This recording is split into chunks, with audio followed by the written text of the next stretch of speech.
Hey, what's up? It's Annika. Welcome back to my channel. I'm on a debt-free journey and I'm here to create a happy and financially free life. So if you're not already, please go ahead and subscribe and don't forget to like this video if you do enjoy it. Today I will be going over 10 debt payoff mistakes that I made in the year of 2020. So if you've been following along on my journey, then you know I started my debt-free journey in January of this year. But I just wanted to make this video to kind of document my process and share tips and tricks that I've learned along the way, and so that anyone watching this can learn from my mistakes if you are on your own debt-free journey. So let's get into it. Number one is using extra income or extra money as fun money instead of going towards my debt snowball. So things like our tax refund or our stimulus checks or extra income that I was getting from side hustles. Once I had kind of had all my debt payments covered, like all my monthly payments when I still had credit cards, and I was still making a dent in my additional payments, and I'm like, oh, I'm already throwing a couple $100 extra towards my payments and towards my debt. So now this extra money can just be like treat yourself money, and well, some of which was productive and some of it was not. I kind of got sucked into going online and maybe shopping for clothes and maybe treating myself to some Grubhub and things like that. Really, that money probably would have been better suited towards going towards my debts and would help me along on this journey and make things go even faster.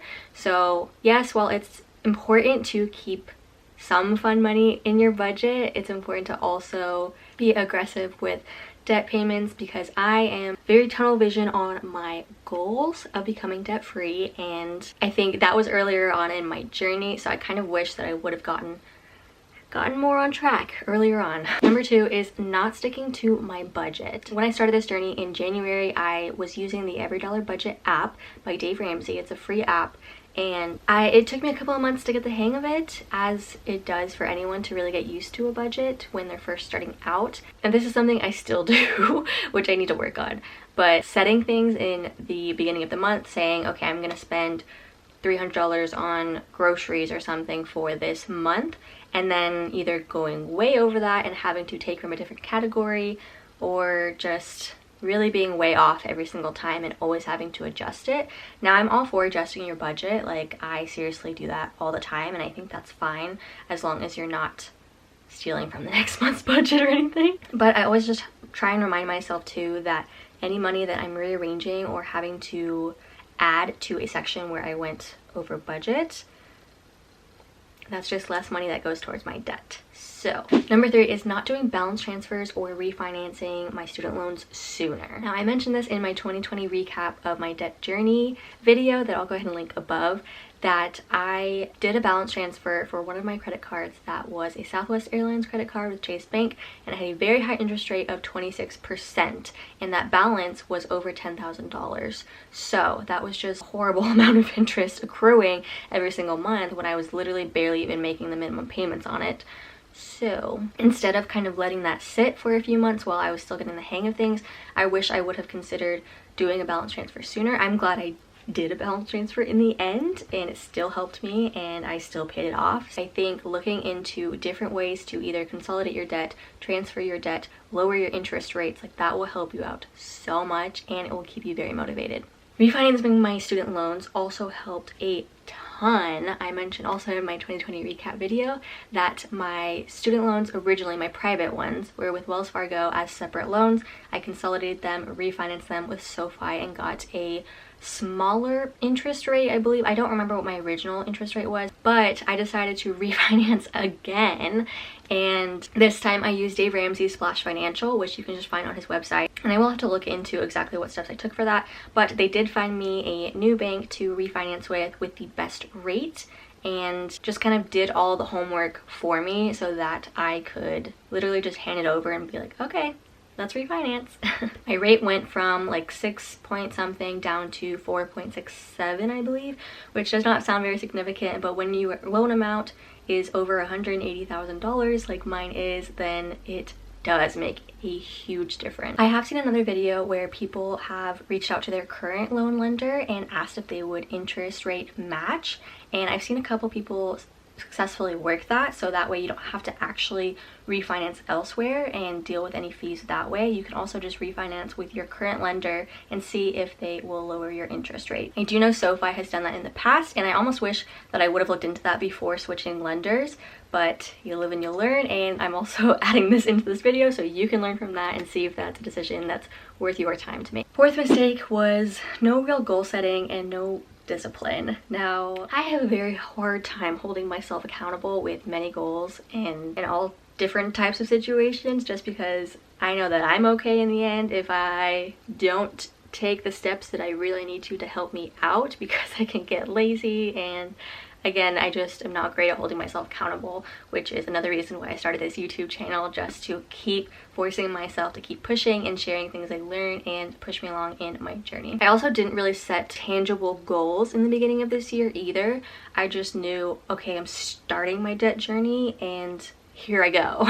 I knew I wanted to follow Dave Ramsey's 7 baby steps to gain financial freedom, which did help me along and is still helping me along, and kind of got me started into learning about finances in general. So I pretty much already had my $1,000 emergency fund, which is baby step 1, and then baby step 2 is paying off all of your debts. Now, I wish I had set maybe some goals on, okay, I want to pay off 1 credit card by June or something like that, because I think that would have helped me with my first mistake that I listed of using extra income as fun money. Like, no, you have a goal to meet, you have a deadline, put that extra money towards that debt so you can meet that goal. And I wish I would have done that sooner. I am better about doing that now, but live and learn. Number 5 is thinking that there's only one way to pay off debt. Now, when I think of paying off debt, I really only think of Dave Ramsey's 7 baby steps method, and again, that is what led me into learning more about personal finance and getting all of my finances together.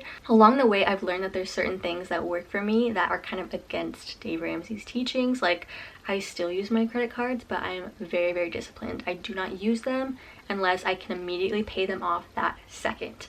I do like gaining airline points, and I have an Alaska card too, and I get free luggage when I travel with Alaska, and I do have to travel from Oregon to Florida all the time, and Alaska has the best direct flight, and so I know that that is very beneficial for me to do, especially when it carries a 0 balance every single month. Now, whether or not you are disciplined enough to do that, that's up in the air, so that can be really helpful for people who seriously have no self-control and no shame.